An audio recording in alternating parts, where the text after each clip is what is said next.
Fala pessoal, tudo bem? Meu nome é Rodrigo, hoje mais um vídeo do canal Simulações. Dando continuidade à série Como foi investir nos últimos 10 anos, hoje vamos mostrar o primeiro fundo imobiliário de recebíveis imobiliários, o CSHG Recebíveis Imobiliários, HGCR11. Então a gente vai mostrar para vocês aí como é que se deu a evolução do patrimônio, a evolução dos proventos e também aí como que foi a variação da cotação e dos proventos aí por cota durante esses 10 anos. E quem gostar dessa série, depois dá uma olhadinha aí na descrição do vídeo, que tem o link para a playlist, onde você vai poder achar mais vídeos aí de outros fundos imobiliários, de outras ações aí para você acompanhar, quiser fazer um comparativo, enfim. Fique à vontade. Então, vamos lá. O aviso, tudo para fins demonstrativos, todos os dados são reais, mas rentabilidade passada não é garantia de rentabilidade futura. E se você gostar do conteúdo do nosso canal, se inscreve aqui no YouTube e também nas nossas outras redes sociais. É isso que incentiva o nosso trabalho, tá? Então, vamos lá, critérios da simulação. Passar rapidinho aqui, como sempre. Então, de janeiro de 2012 a dezembro de 2021, 10 anos, calendário completos. O fundo imobiliário escolhido foi o HGCR 11. Então, né, a dificuldade aqui nesses 10 anos é que o fundo imobiliário é uma classe aí relativamente nova, né? Então, a gente não tinha muitas opções aí de fundos imobiliários para escolher. Acabou escolhendo esse da Credit Suisse aí, né, que é uma boa administradora de FIIs. E acho que representa bem aqui para o nosso primeiro vídeo, mas a gente vai fazer aí para outros também que estavam disponíveis na época, né? Mas mais para frente a gente vai fazer. E vamos lá. Então, salário mínimo por mês eram os aportes e eram aplicados no primeiro dia útil. Aqui está a tabelinha constando aí a média mensal. Os critérios de compra, você comprar no primeiro dia de mercado aberto, independente do preço. Vendas não eram feitas, era uma estratégia buy and hold, somente compras. Os custos considerados estão aqui e todos os proventos eram reinvestidos e eles se juntavam ao caixa e compravam novas cotas aí no início do mês. Tesouro direto aqui estão os critérios utilizados, tá? Então vamos lá para os resultados.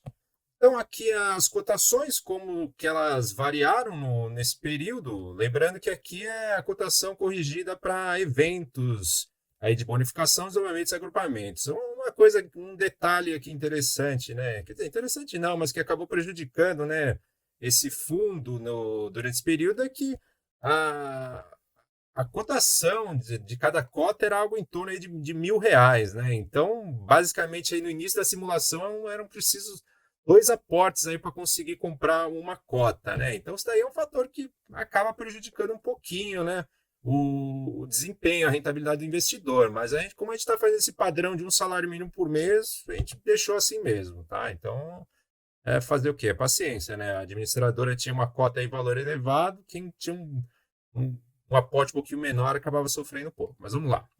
Então, a cotação de início, R$ 108. A cotação mínima foi em março de 2020, de R$ 70, aí, durante, né, a crise da pandemia, e a cotação máxima é de R$ 136,99, em dezembro de 2019, aí, um pouquinho antes aí da crise da pandemia, né?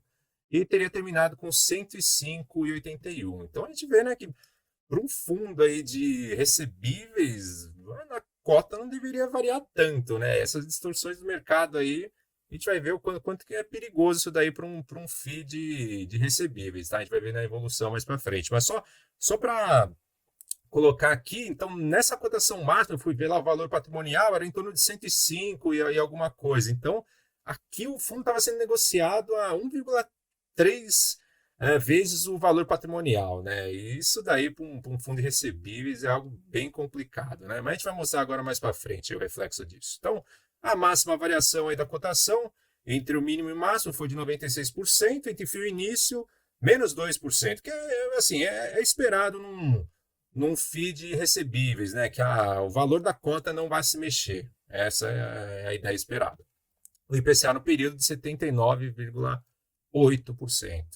Já que o desvio padrão, né, que mede a volatilidade, o quanto tem de variação aí da cotação em relação a uma média, aqui é um número até relativamente alto, né? O HGCR11 ficou aqui no meio, com 1,32% aí no desvio padrão diário. Foi até razoavelmente perto do Ibovespa, o que para mim foi uma surpresa. Eu esperava algo bem mais baixo, que variasse bem menos, né?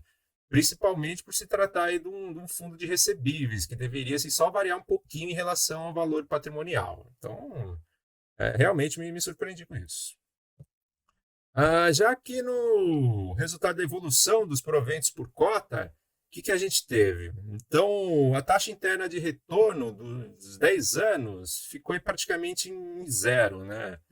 Não teve variação. E o IPCA no período foi de 5,97% ao ano. Então, isso daqui para um fundo de recebíveis imobiliários é, de certa forma, esperado. Por quê? Porque os proventos por cota eles vão variar de acordo aí com os indexadores, a variação dos indexadores pelos quais esses CRIs dentro do FII, que o FII possui. Então, o que a gente pode esperar? O CDI sobe, Selic sobe, né, consequentemente, o IPCA sobe. Então, num ano a gente pode ter um pouquinho mais, aí depois cai, ele cai. Então, fica tudo variando aí em torno de uma média. Então, você não vai ver ao longo do tempo um crescimento disso daí, né, dos proventos por cota. Você vai ver um ano sobe, outro desce, só que o teu crescimento em proventos vai se dar pelo aumento do número de cotas que você vai fazer por reinvestimento de proventos. Essa que é a ideia. Então, isso daqui é algo bastante esperado aí para um fundo de recebíveis imobiliários. Então, a gente tem aqui, né, primeiro ano 10,04, depois segundo ano aí tem uma variação de 8,12, depois caiu 2,5, mais 11, menos 1, vai indo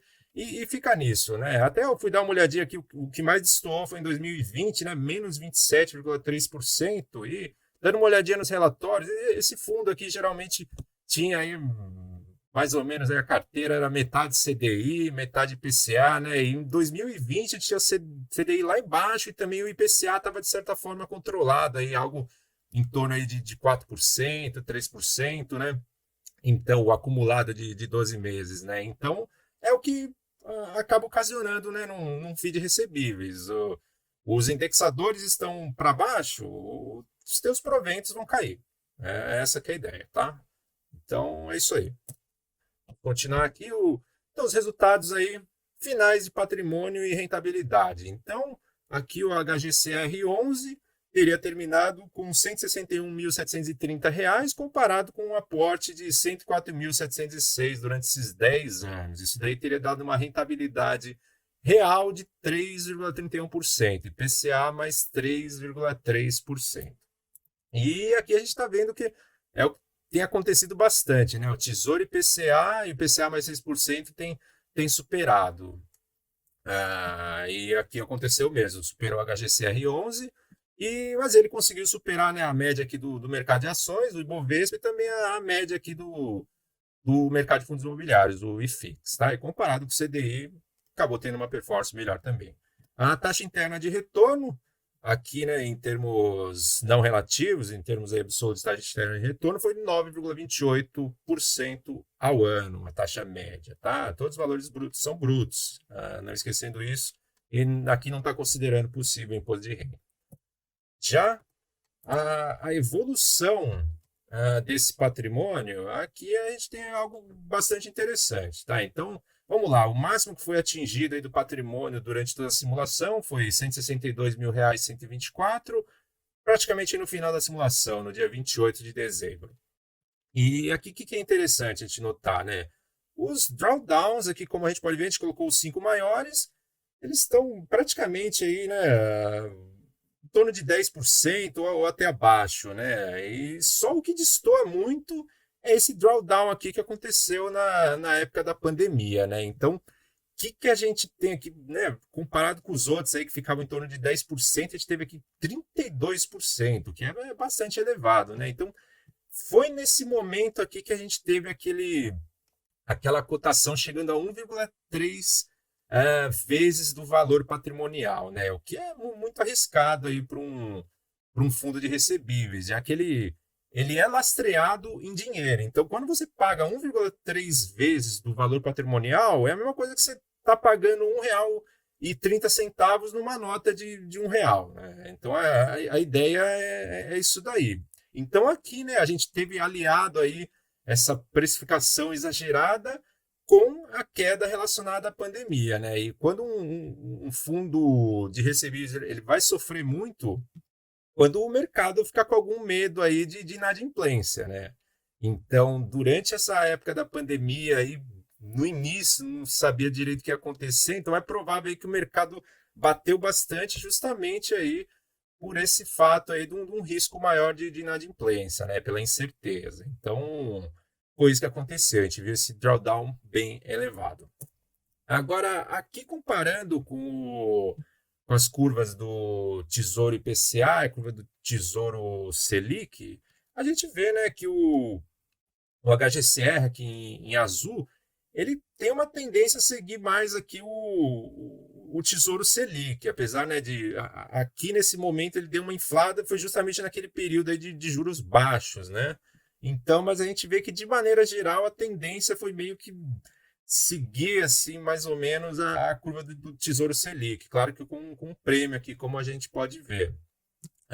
E aqui a gente vê como despontou, né? Como foi difícil superar, né? Praticamente maioria do tempo o Tesouro IPCA indexado à inflação teria superado o investimento nesse fundo imobiliário de recebíveis, no HGCR11.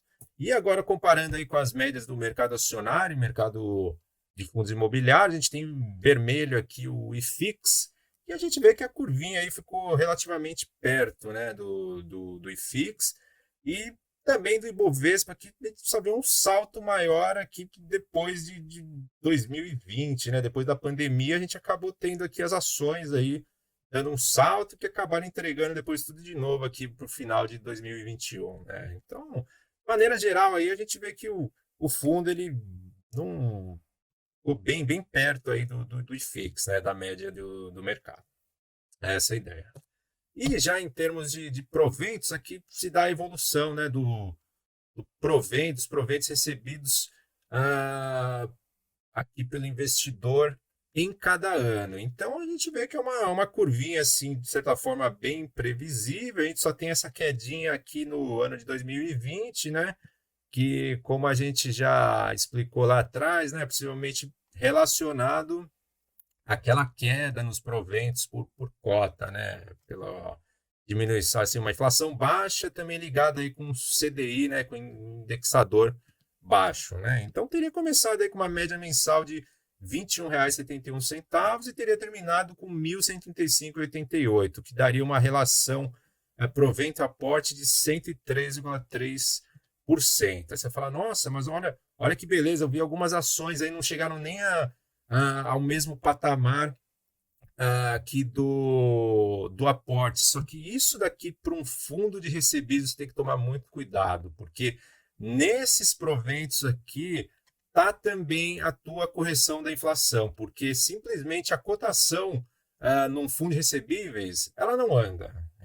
Isso por definição ela não deve andar, ela vai ter só pequenas variações em relação ao VP, mas o VP não anda. Então, para você garantir que você vai ao menos superar a inflação, você tem que, em cada um desses proventos que você recebe, você tem que reinvestir ao menos a inflação. Senão, o poder de compra do teu patrimônio vai ficar corroído ao longo do tempo. Então, você não pode considerar essa curvinha aqui como sendo assim uma grana que você poderia usar e ainda manter o teu poder de compra no patrimônio, tá? Então, você tem que considerar que não é isso, que essa grana aqui você vai ter que utilizar menos do que ela tem disponível aí para que você tenha uma correção da inflação. A gente vai fazer um vídeo aí mais para frente mostrando, né, o quanto que você teria aí, cada recebimento aí poderia utilizar para ti aí em comparação com a inflação. Tá, mas a ideia é essa. Então, essa renda aqui, principalmente de recebíveis imobiliários, você tem que tomar cuidado, tá? E para finalizar, o total recebido aí teria sido de R$ 56.537, comparado com o total aportado de R$ 104.706. E aí a relação, né, entre o que você teria recebido teria aportado de 54%, tá, pessoal? Acho que é essa daí que é a ideia. Então, se você gostou do vídeo, deixa teu like e se inscreve aqui no canal, que é o que incentiva a gente a continuar o trabalho. Tá bom, pessoal? Agradeço a todos e até a próxima. Valeu!